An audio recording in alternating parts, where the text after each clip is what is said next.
Good wishes to all of you. Our past to chapter 2 New Kings and Kingdoms. Look at map 1.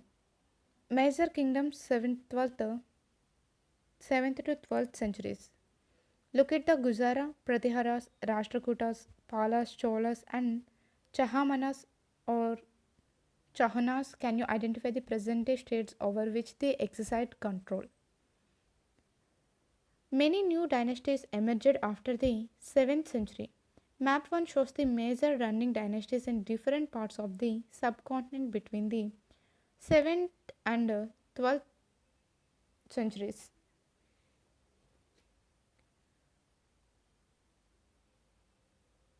The emergence of new dynasties.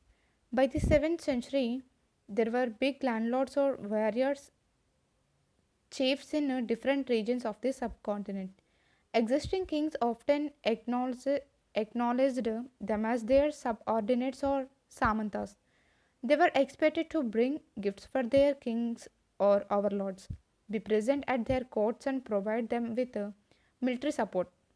As samantas gained power and wealth, they declared themselves to be Mahasamanta, Mahamandaleshwara, the great lord of a circle or region, and so on. Sometimes they asserted their independence for their land overlords. One such instance was that of the Rashtrakutas in the Deccan. Initially, they were subordinate to the Chalukyas of Karnataka. In the mid 8th century, Danti Durga, a Rashtrakuta chief, overthrew his Chalukya overlord and performed a ritual called Hiranyagarbha, literally the golden worm.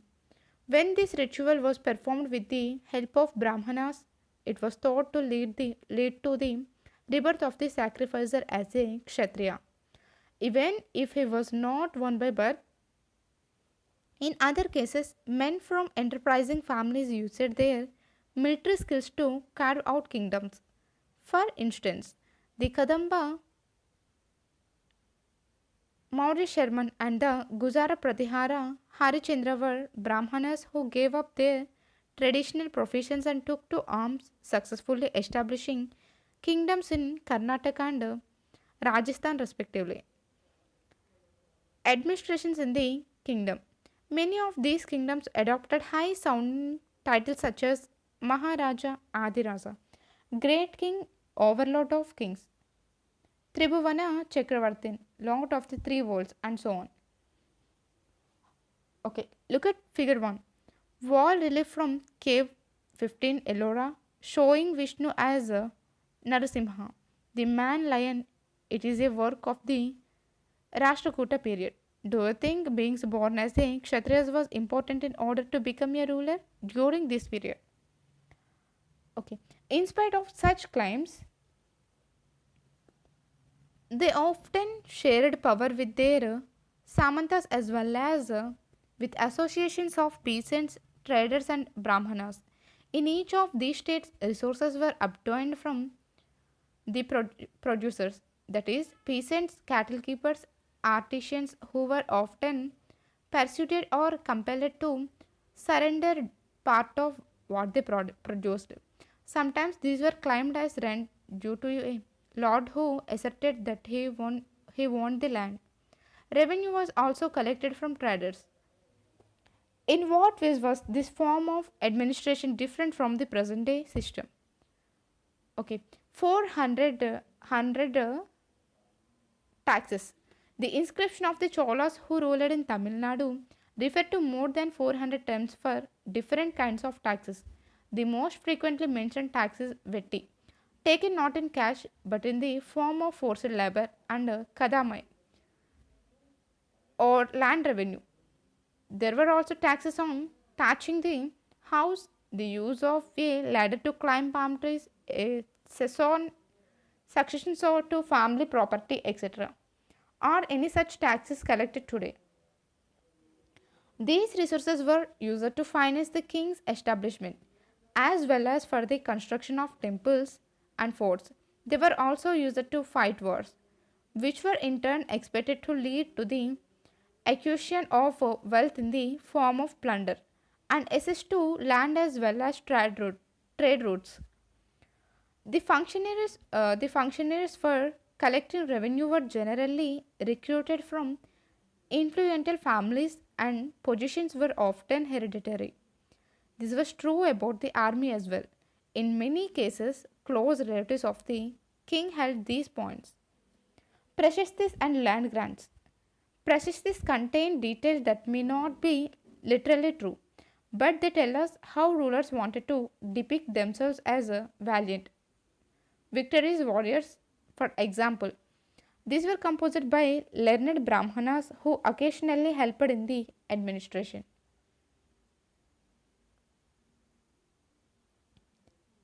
The achievements of Nagabata. Many rulers described their achievements in Prashastis. You read about the Prashastis of the Gupta ruler Samudragupta last year. One Prashasti, written in Sanskrit and found in Gwalior, Madhya Pradesh, describes the exploits of Nagapata, a Pratihara king, as follows. The kings of Andhra, Saindava, Sindh, Vaidarbha, part of Maharashtra, and Kalinga, part of Odisha, fell before him even as he was a prince. He won a victory over Chakrayuta, the ruler of Karanzu. He defeated the king of Vanga, part of Bengal, Anartha, part of Gujarat, Malava, part of Madhya Pradesh, Kirta, forest peoples, Turushka, Turks, Vatsa, Matsya, both kingdoms in North India. Also see if you can find some of the areas mentioned in the inscription on map 1. Other rulers made similar claims as well. Why do you think they made these claims? Look at figure number 2. This is a set of copper plates recording a grant of land made by a ruler in the 9th century, written partially in Sanskrit and partly in Tamil. The ring holding the plates together is secured with the royal seal to indicate that this is an authentic document. Kings often rewarded Brahmanas by grants of land. These were recorded on copper plates which were given to those who received the land.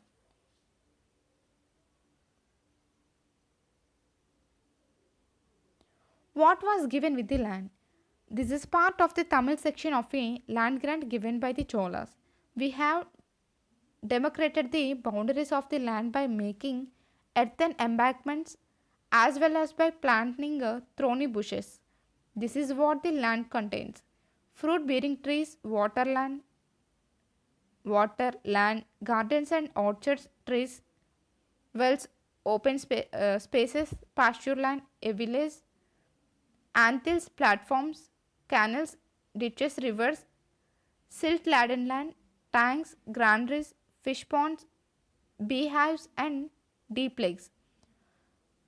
He who received the land can collect taxes from it. He can collect the taxes imposed by judicial, uh, judicial officers as fines, the tax on betel leaves, that on woven cloth as well as on vehicles. He can build large rooms with upper stores made of baked bricks.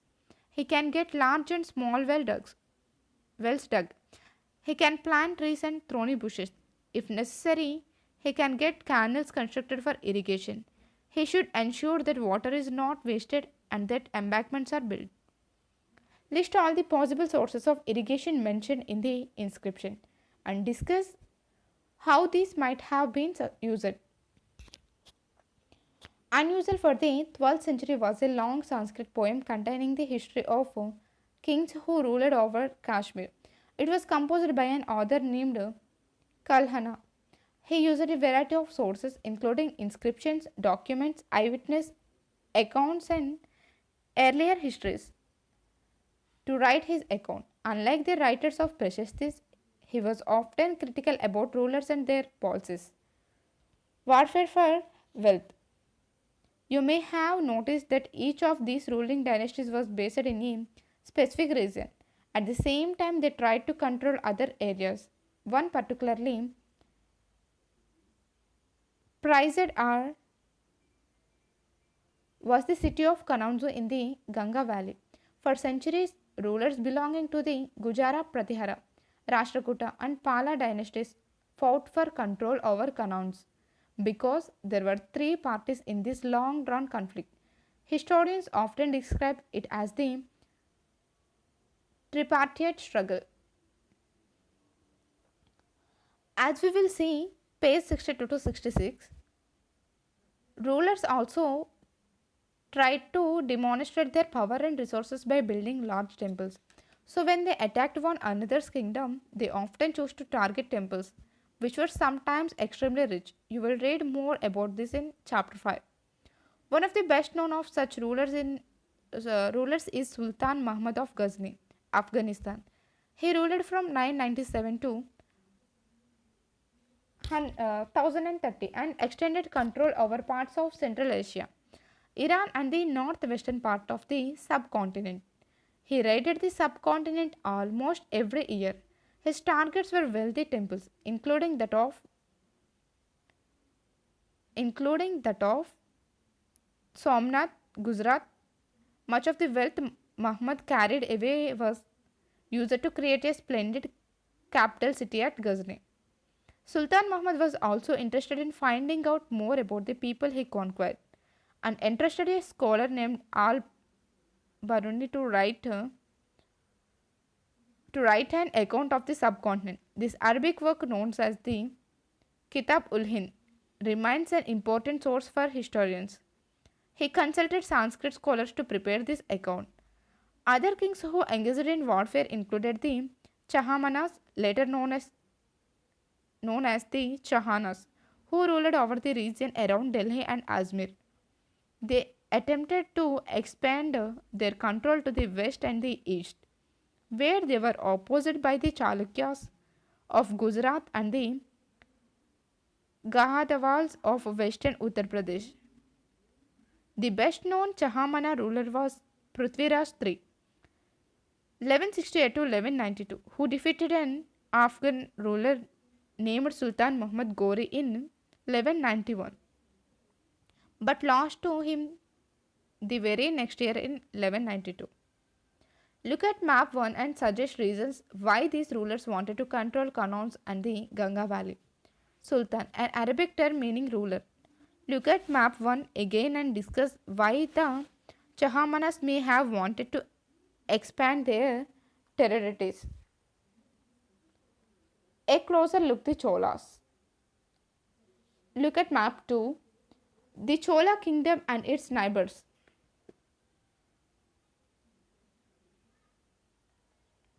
From Uriyaur to Tanjavur, how did the Cholas rise to power?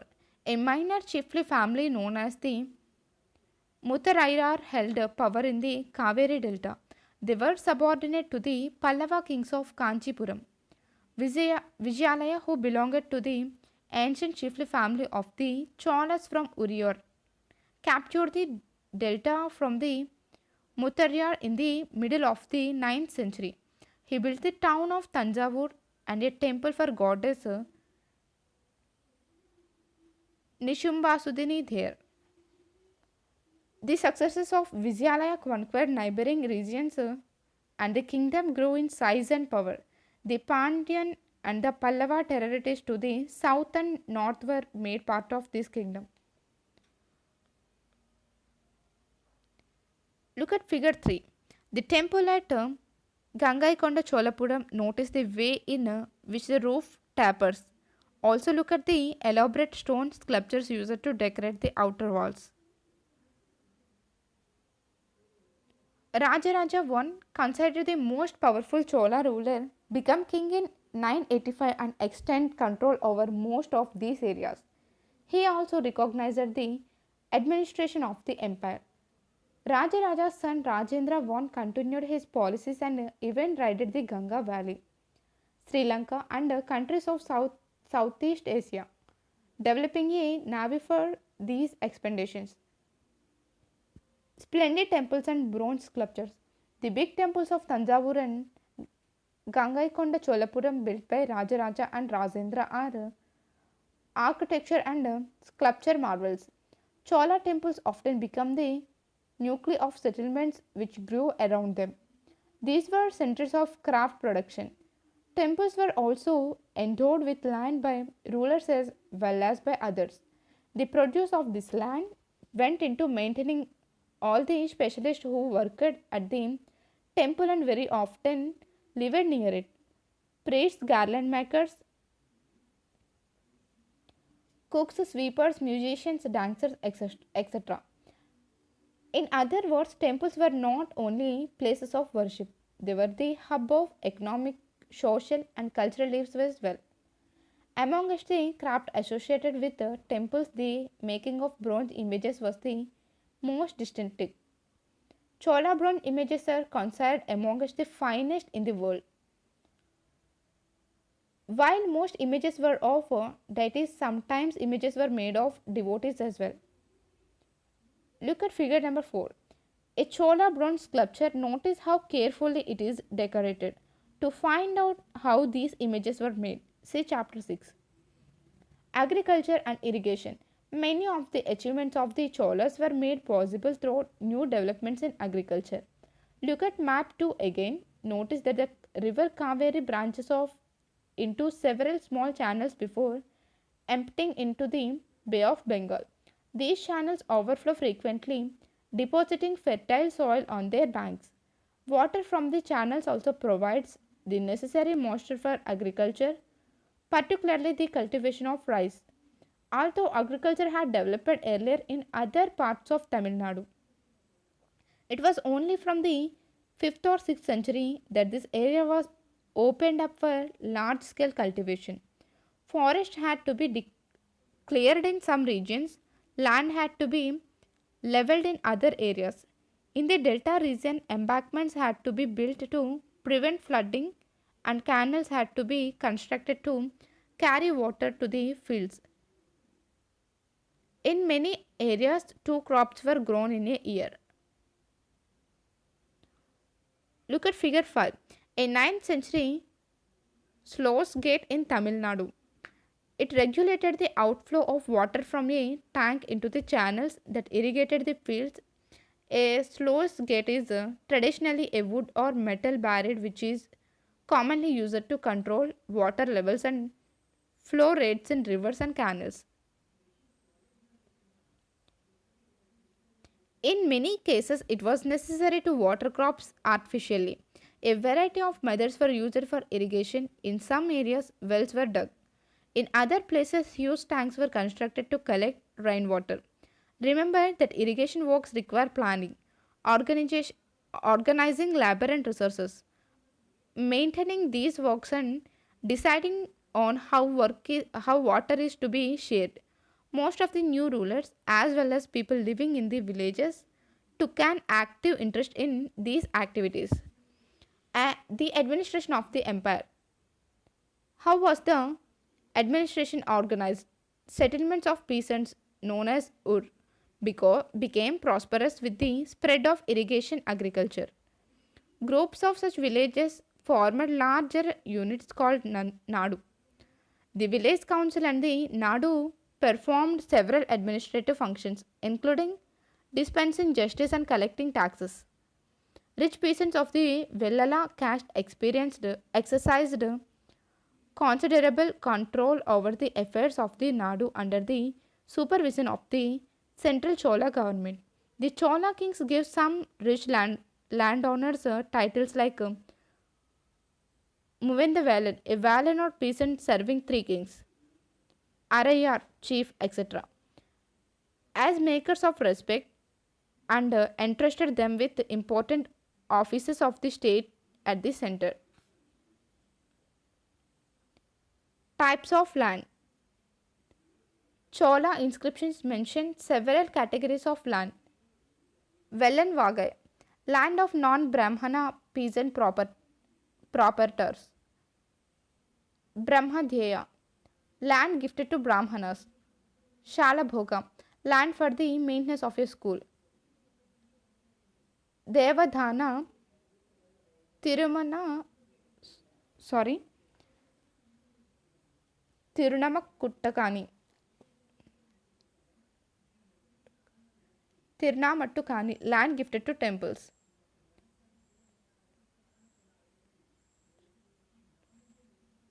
Palit Chandam, land donated to Jaina institutions. We have seen the Brahmanas often received land grants or Brahmadhya. As a result, a large number of Brahmana settlements emerged in the Kaveri valleys as the in other parts of South India. Each Brahmadheya was looked after by an assembly or sabha of prominent Brahmana landholders. These assemblies worked very efficiently. Their decisions were recorded in detail in inscriptions, often on the stone walls of temples. Association of traders known as Nagarams also occasionally performed administrative functions in towns. Inscriptions from Uttar Merur in Chengalpat district, Tamil Nadu, provide details of the way in which the Sabha was organized. The Sabha had separate committees to look after irrigation works, gardens, temples, etc. Name of those eligible to be members of these communities were written on small tickets of palm leaves. These tickets were put into an earthenware pot, from which a young boy was asked to take out the tickets one by one for each committee.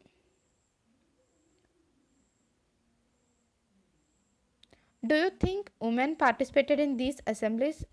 In your view, are lotteries useful in choosing members of committees? Were there any Brahmanas in this hamlet? Describe all the activities that were taking place in the village. Why do you think temple inscription ignore these activities? Inscription and tests. Who could be a member of a Sabha? The Uttar Merur inscription laydowns. All those who wish to become member of the Sabha should be owners of land from which land revenue is collected. They should have their own homes. They should be between 35 and 70 years of age. They should have knowledge of the Vedas. They should be well versed in administrative matters and honest. If anyone has been a member of any committee in the last 3 years, he cannot become a member of another committee. Anyway, who has not submitted his accounts and those of his relatives cannot contest the elections. While inscriptions tell us about kings and powerful men, here is an excerpt from the Periyapuranam, a 12th century Tamil work, which informs us about the lives of ordinary men and women. On the outskirts of Adanur was a small hamlet of Pulayas, a name user for a social group considered outcasts by Brahmanas and Vellalas, studded with small huts under old thatches and inhabited by agrarian laborers engaged in menial occupations.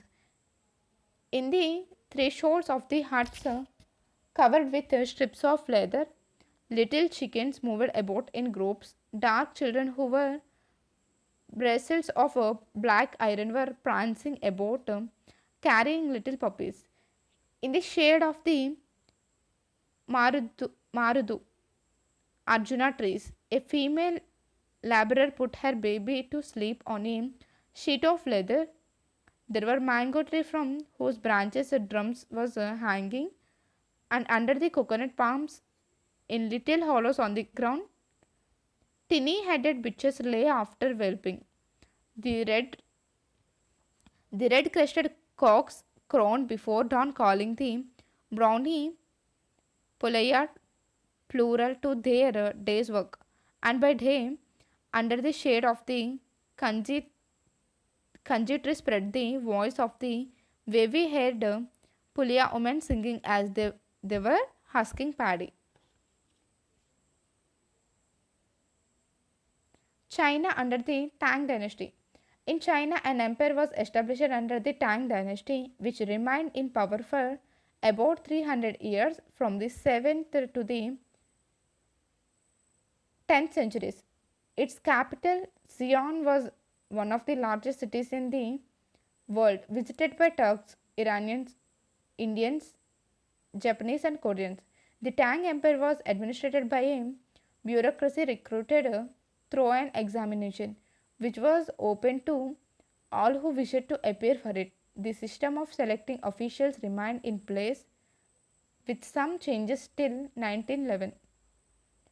In what ways was this system different from those prevalent in the Indian subcontinent?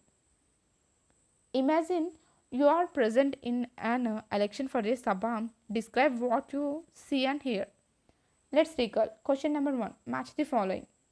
Gujar Pratiharas, Rashtrakutas, Palas, Cholas. Question number 2. Who were the parties involved in the three-party struggle? Question number 3. What were the qualifications necessary to become a member of a committee of the Sabha in the Chola Empire? Question number 4. What were the two major cities under the control of the Chahamanas? Let's recall. Let's understand. Question number 5. How did the Rashtrakuta become powerful? Question number 6. What did the new dynasty do to gain acceptance? Question number 7. What kind of irrigation works were developed in the Tamil region? Question number 8. What were the activities associated with Chola temples? Keywords. Samanta Temple Nadu Sabha. Let's discuss. Look at map 1 once more and find out whether there were any kingdoms in the state in which you live. Contrast the elections in Uttarmerur with present day Panchayat elections. Let's do. Question number 11. Compare the temples shown in this chapter with any present day temple in your neighborhood, highlighting any similarities and differences that you notice. Question number 12. Find out more about taxes that are collected at present. Are these in cash, kind, or labor services? Thank you.